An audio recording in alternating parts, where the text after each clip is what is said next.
الحمد لله الحمد لله رب العالمين والصلاة والسلام على سيد المرسلين وعلى آله وأصحابه أجمعين أما بعد فأعوذ بالله من الشيطان الرجيم بسم الله الرحمن الرحيم يا أيها النبي قل لأزواجك وبناتك ونساء المؤمنين يدنين عليهن من جلابيبهن উপস্থিত সম্মানিত শ্রোতামণ্ডলী ও আমার সামনে বসে থাকা দিনদার ছোট বড় ভাই ও বোনেরা, আজ আমি আপনাদের সামনে যে বিষয়টি নিয়ে দাঁড় হয়েছি সেটি হচ্ছে পর্দা নারীর মর্যাদা।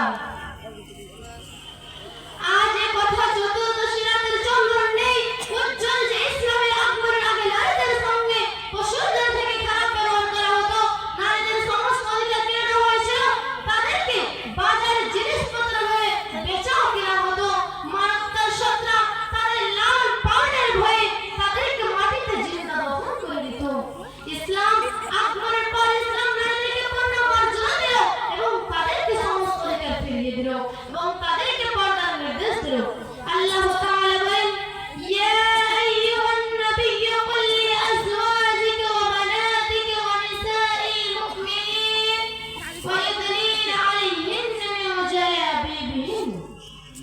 অর্থাৎ হে নবী সাল্লাল্লাহু আলাইহি সাল্লাম, তুমি তোমার স্ত্রীদেরকে, মেয়েদেরকে এবং মুমিন মহিলাদেরকে বলে দাও তারা যেন তাদের চাদরের কিছু অংশ উপরে রেখে নেয়। প্রিয় বোনেরা, কিন্তু আজ বর্তমানে ইসলামের শত্রুরা বলে থাকে ইসলাম নাকি নারী পর্দা নষ্ট করে, নারীদেরকে এর মাঝে কোন মঙ্গল কল্যাণ নেই, এ কথা কি সত্যি? না, কখনো হতে পারে না। নবী সাল্লাল্লাহু আলাইহি সাল্লাম বলেছেন, আল জান্নাতু তাহতা আকদামিল উম্মাহাত, অর্থাৎ মায়েদের পায়ের নিচে জান্নাত। প্রিয় ভাই বোনেরা, আজ বর্তমান যুগে ইসলাম বিরোধী পোশাক পরে নিজের জীবনটাকে নষ্ট করে দিচ্ছে, নিজের ভবিষ্যৎটাকে অন্ধকার করে দিচ্ছে। আজ বর্তমান যুগে যা হওয়ার তা হচ্ছে, যা করার নাই তা করছে। যেমন আমি আপনাদেরকে একটি উদাহরণ দিয়ে বলছি, ইসলাম ব্যভিচার নিষেধ, কিন্তু আজ বর্তমান যুগে অনেক ছেলে মেয়ে ব্যভিচার লিপ্ত। নাউযুবিল্লাহি মিন যালিক।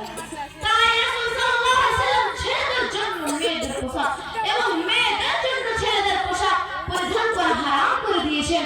আজকাল মেয়েরা ছেলেদের পোশাক পরে ট্রেনে, বাসে, বাজারে ঘুরে বেড়ায়, পিছন থেকে দেখলে মনে হচ্ছে দাদা, আর সামনে থেকে দেখছে যেন সে দিদি।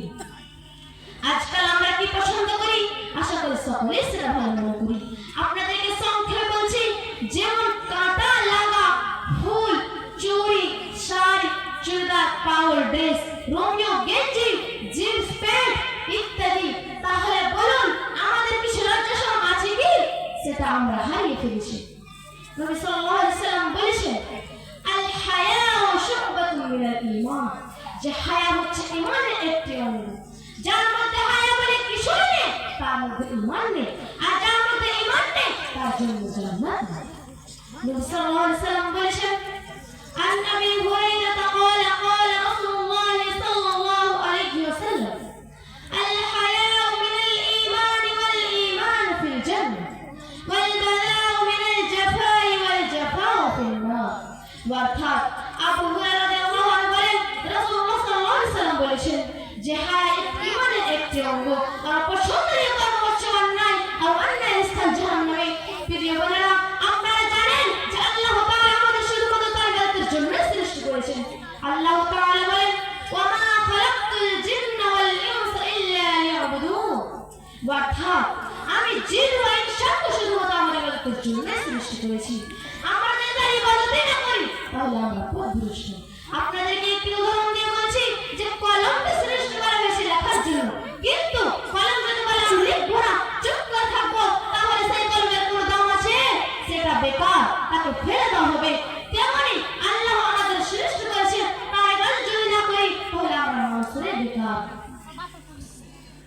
আপনাদেরকে একটি উদাহরণ দিয়ে বলছি যে পুকুরে সবাই গোসল করে কিন্তু পুকুরের পানি পান করে না, ঘরের বউ বানাতে চাই না। প্রিয় ভাই বোনেরা, দুঃখের বিষয় যে পর্দার এত গুরুত্ব থাকা সত্ত্বেও আজ অনেক যুবতী স্বেচ্ছায় পর্দাকে ছেড়ে দিয়েছে এবং নিজেকে ক্ষতিগ্রস্ত করে চলেছে। আর নারীরা যদি জানতো যে পর্দার কি গুরুত্ব এবং পর্দা করলে ইহকালে পর্দার কি উপকার আছে এবং বর্জন করলে কি ক্ষতি রয়েছে, তাহলে তারা কখনো বেপর্দা হয়ে ঘুরে বেড়াতো না। নবী করিম সাল্লাল্লাহু আলাইহি ওয়াসাল্লাম বলেছেন, আদ-দুনিয়া কুল্লুহা মাতাউন ওয়া খায়রু মাতাউদ দুনিয়া আল-মারআতুস সালিহা। অর্থাৎ দুনিয়ার সব কিছুই সম্পদ, আর সব থেকে উত্তম সম্পদ হলো একজন নেককার নারী, আর সেই নেককার নারীর একটি বিশাল অলংকার হলো পর্দা। অবশেষে আল্লাহর নিকট দোয়া করি, আল্লাহ তাআলা আমাদের সঠিক পর্দা করার এবং তার ইবাদত করার তৌফিক দান করুন। আমিন। ওয়া আখিরু দাওয়ানা আলহামদুলিল্লাহি রাব্বিল আলামিন। আসসালামু আলাইকুম